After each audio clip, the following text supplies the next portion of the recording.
По Великденскиот дојран е полни за време на продолжениот правомајски празник. Ако минатата недела во ова туристичко место гостите беа претежно од земјава, за 1 мај гости има и од соседна Србија кои претежно транзитираат кон соседна Грција.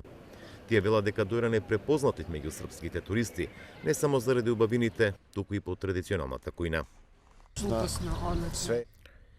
Имате одлична кујна, вкусна. Домакините се пријатни, не дочекаа како драги гости и тоа ни се допаѓа. Мало релаксација, мало да се опустиме. Може за 2-3 дана. Дојдовме на релаксација на 2 до 3 дена, не е како Охридското езеро, но овде е многу мирно и убаво место. И ако се инвестира, ќе биде многу подобро. Лепо е езеро.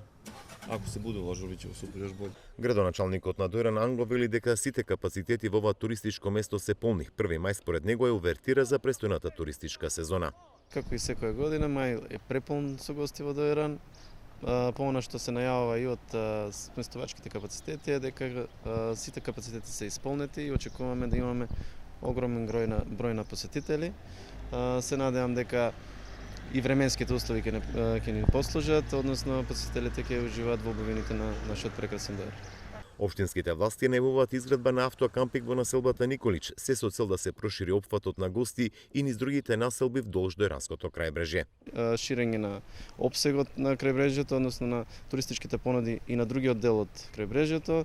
Сето она што е испланирано е урбанистичкиот план за автокамп во село Николич, односно таму на местото каде што се наоѓа моментално плажата.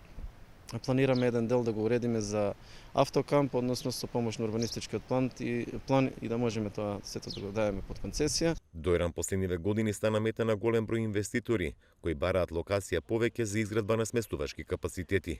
Деновиве општината продаде 3 парцели и инкасираше околу 260.000 евра.